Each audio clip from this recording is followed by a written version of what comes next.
Yes, Dustin, thank you very much. I'm calling in actually from Seattle. It is beautiful sunny day here, but my history in the Chinese world goes back over 3 decades. So basically, I am a wireless market mobile device specialist. I work for a company now called Rivetz Corp. We provide embedded software security for crypto wallets. We're protecting basically crypto wallets, tokens, any kind of digital assets on Android operating system smartphones. But I spent 5 years actually working in China for Gemalto and Trustonic, basically global leaders in embedded software security on Android, basically on smartphones. And I also spent a decade living and working where I studied my Mandarin. I spent a decade in Taiwan, where I studied Mandarin for 3 years, and I worked in the fledgling microcomputer manufacturing industry in the 1980s. So basically 10 years in Taiwan, went back to America, reinvented myself as a wireless industry specialist, have been in wireless since 93. Up until today, I've been in the smart card segment of the wireless, the smart card, the semiconductor, embedded software, mobile device ecosystem. And that's where I am exactly right now. And it's a really interesting time and challenging time. So being in that segment of the industry, I got wind of basically how the entire semiconductor and the consumer electronic industry works. And so it was very, very interesting in 2009. In 2008, I was invited back to China by Gemalto, a French company, smart card manufacturer. I was invited back to China to promote near-field communications for mobile payment. And I was traveling into Shenzhen quite a bit because you saw a lot of blue ocean innovation going on there. For example, shaver smartphones, feature phones turned into a shaver, and all kinds of funky devices you'd never see in the West. But I saw all those traveling into Shenzhen, and I got wind of this concept called Shanjiaiji, which is mountain banded cell phones. Somebody mentioned it to me on the street because I was looking at all these funky designs of these smartphones, these feature phones. They weren't smartphones at the time. This was in 2008 timeframe. And I said, well, you know what? This is really a revolutionary new thing going on in China. It's going to lead to the next generation of smartphone vendors, and they are going to overtake the Western companies. Because when I went into China, it was pretty much just a few Chinese smartphone vendors and still Western companies like Nokia, Motorola, Samsung, Sony Ericsson, now Sony Mobile. All those companies were still quite vibrant. But what I saw was this interesting supply chain problem. And that was basically the Chinese vendors so Chinese people were working in all these European handset manufacturers, and they were learning all the skills. And, the Chinese way is to learn and then to copy, or research how to copy, or basically take the technology and the wealth transfer that you get from working in Western companies and bring it over to and create your own Chinese company. This is something fondly remembered when I was in Taiwan in the 80s. This is how the entire microcomputer manufacturing industry blew up and expanded. So what I was watching was the same thing happening in China on the smartphone sector. So I was researching this, and I did a bunch of research, and I came up with this concept of the Shanjiaiji smartphone, because the chips that were being used could be purchased gray market or right off the shelf in Huaqiangbei in Shenzhen, and they were usually MediaTek chips, and MediaTek provided a very simple manufacturing process to cut time to production of a new design and manufacture of a smartphone. Typically, it would take anywhere from 8 to 12 months to make a new feature or a smartphone. Any kind of phone, it would take 8 to 10 months because of the production and because of the chip component supply, et cetera, et cetera. So MediaTek actually cut that almost more than in half. And basically, the Chinese vendors caught on to that very, very quickly, and they were ordering MediaTek chips, and they were getting the components from various vendors around the world and even locally produced chips. So they came out with these Shanjiai phones, The only problem is none of them were legal, but they were getting more legal because MediaTek was paying for some of the royalties. Like, for example, when you have a chip, you have to pay for royalties like Bluetooth, 4G, 3G and 4G connectivity, Wi-Fi. Those are all technologies that you have to pay licenses for normally. And so when they were able to get the MediaTek chip, MediaTek paid for those licenses and passed it off basically into the market and flooded the market to compete against Qualcomm in China. So this is kind of what happened. These smartphones, these feature phones at that time started to gain some attention in the West, and I gave a presentation. It was about 2010 where Android came into the market, and they said, well, we have an operating system for these funky Chinese smartphones, and we're going to give it to you free of charge. Well, of course, that completely changed the ball game, and that basically was the end of Nokia and Motorola in China, because the Chinese counterfeit vendors or the Shanghai vendors were taking the Google Android operating system free of charge, buying the MediaTek chip, and then getting all kinds of components and producing counterfeit Nokia and Motorola phones. I mean, completely counterfeit Motorola and Nokia phones, and they had learned the supply chain of Motorola and Nokia, taking these more feature phones, but they learned the supply chain throughout Southeast Asia and the Middle East, where lots of these third world markets were buying the feature phones. So they learned these markets, and they were able to undercut the prices of the original Nokia and Motorola. Eventually, in 2009, I gave a presentation at the American Chamber of Commerce talking about this, and I said, your days are numbered, because first of all, Chinese government wants to stir on local Chinese innovation and production, and you're not going to get any support anymore. And they were fuming mad at me when I gave this presentation in the American Chamber of Commerce in Beijing. I think it was, October, November 2009. And I got a whipping, a verbal whipping after that. And I said, look, you can complain to me all you want, but I'm looking at the future, and I'm just the first one to explain to the world what's going on. So this is really what it was. I call it a Greater China Innovation Strategy, because literally it is China and Taiwan. I know that China likes to boast its prowess with its smartphone manufacturing ecosystem, but you cannot forget the fact that most of the smartphone manufacturing is done in Foxconn or Honghai, which is a Taiwanese company with lots of factories and assembly work in China, now migrating into India. And I'll talk a little bit more about that. But also, lots of the semiconductor components are Taiwan-based. MediaTek itself is a Taiwanese company. And so you cannot deny that it was China manufacturing and Taiwan innovation, but now the tide is turning, because China wants all that semiconductor expertise from Taiwan.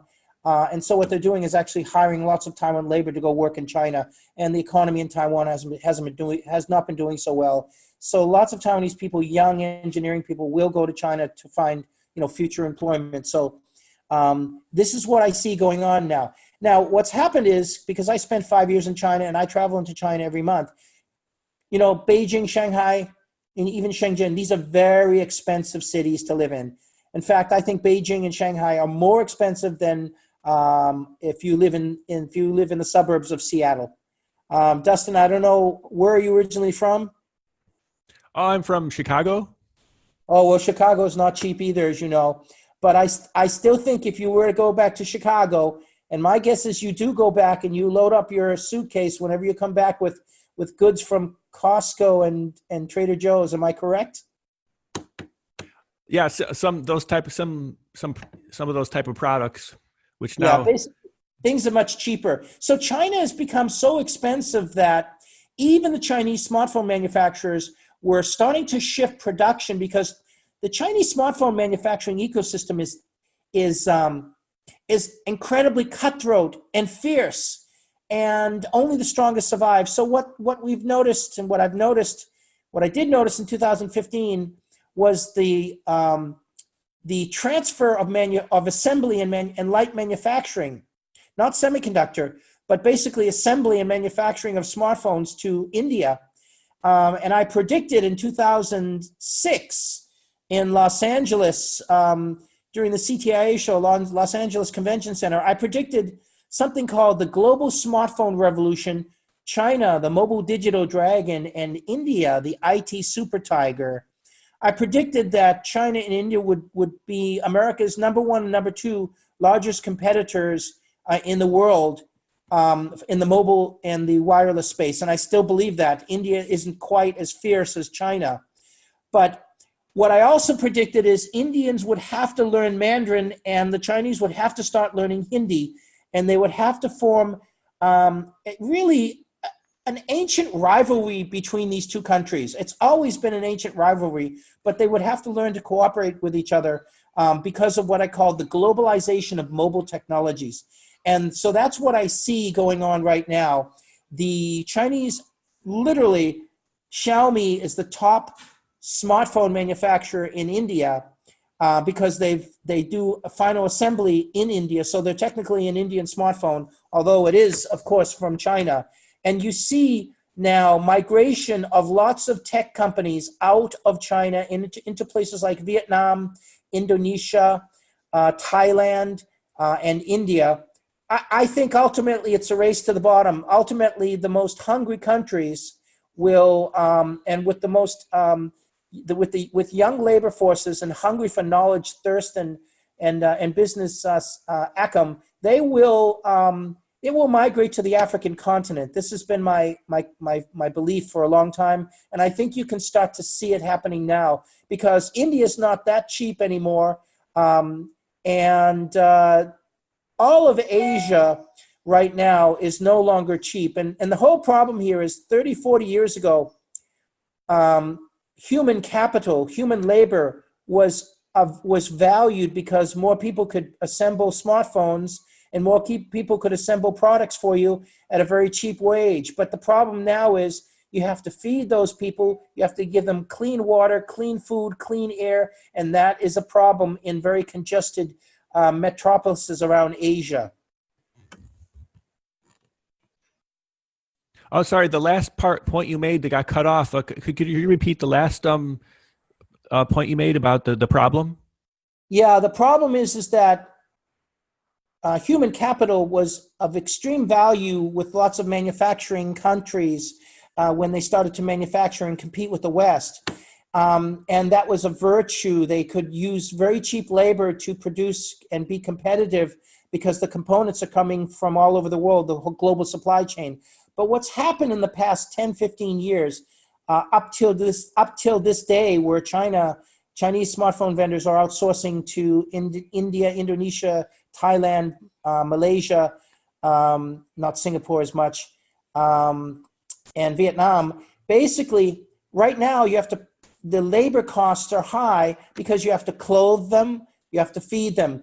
And the problem is that in these huge metropolises in Asia, people congest too close to each other. So the water is limited, the food is polluted, the air is polluted, and it isn't just China, it's all over Southeast Asia. And so what was a virtue 30 years ago to build an economic model and an economic miracle in China and India and Vietnam, this is ending up having to cause tremendous problems for the future. So you can see that it's a balancing act. You want economic growth, yet you don't want the pollution that accompanies sun-dried industries or drying up or dying industries. So people want clean alternative solutions. China, like Taiwan, China is now trying to become much more environmentally aggressive and progressive. Taiwan is incredibly environmentally progressive, where they want clean water, clean air. They won't allow any kind of polluting industries in the country. China is turning that way now because they have really no choice. And do you have any recommendations on how to address this problem in the supply chain? Yeah, so the key is that the supply chain will migrate to the regions where It has to. It will migrate. For example, Sony Ericsson, and when I was living and working in Beijing, I used to visit them promoting mobile payment technologies all the time. They had a huge office in Wangjing. Used to say Sony Ericsson, brand new big building.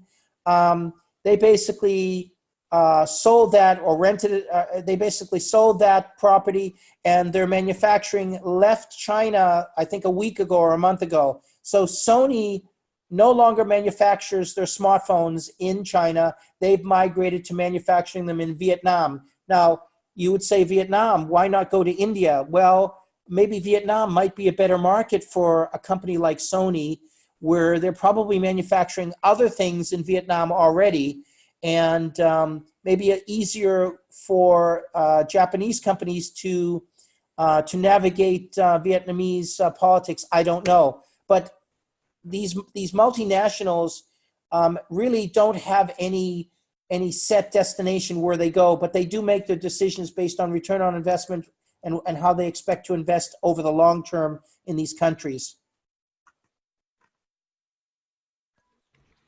Yeah, and thanks for sharing, Karl. Are there any final points you wanted to make about global trade and global supply chain change?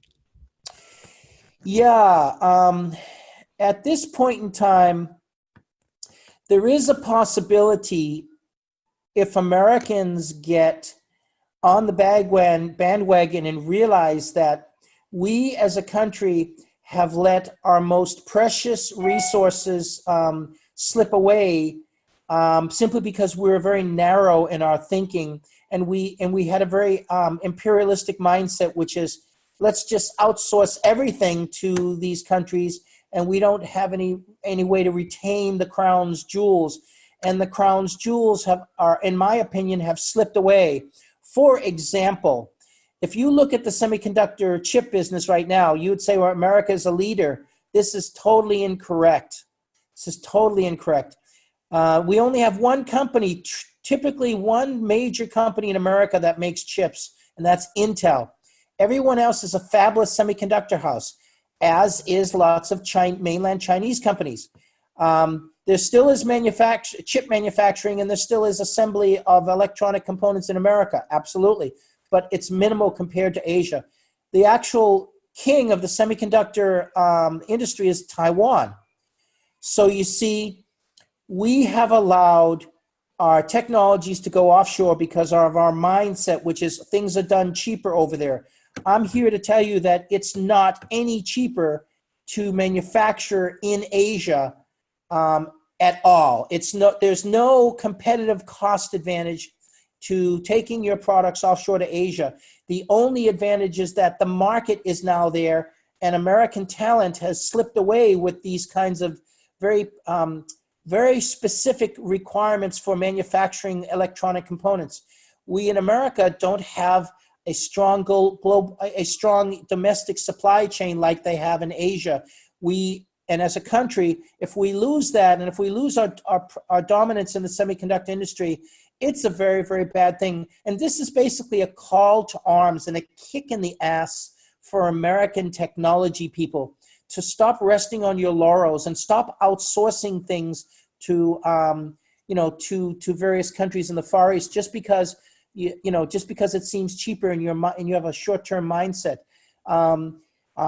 Because of globalization of technology, there's always going to be a more hungry country out there trying to compete with you and wanting what you have. As I said, to wrap this whole thing up, the Chinese will get comfortable in their existence as well as they migrate to automation, and they will feel the pinch of factories slipping away like we did in America at the turn of the century after China joined the WTO. So it really is a globalization of mobile technologies, and what comes around goes around. I think we Americans need to learn by watching what's happening in Asia right now. I mean, even in Japan, lots of companies in Japan have outsourced everything to Asia. So there's something to be learned with all this migration of your technologies and outsourcing of your technologies offshore. You may win in the short term, but you do not win in the long term when there is literally no smartphones manufactured in North America, and we invented all that technology. So this is something, this is the final point that I wanted to make. Yeah, and thanks for sharing today, Karl, and I'd love to speak again in the future and stay in touch. Well, I love that too. Dustin, thank you so much. The next time I go to Shenzhen or to Fujian, I'll be sure to give you a call.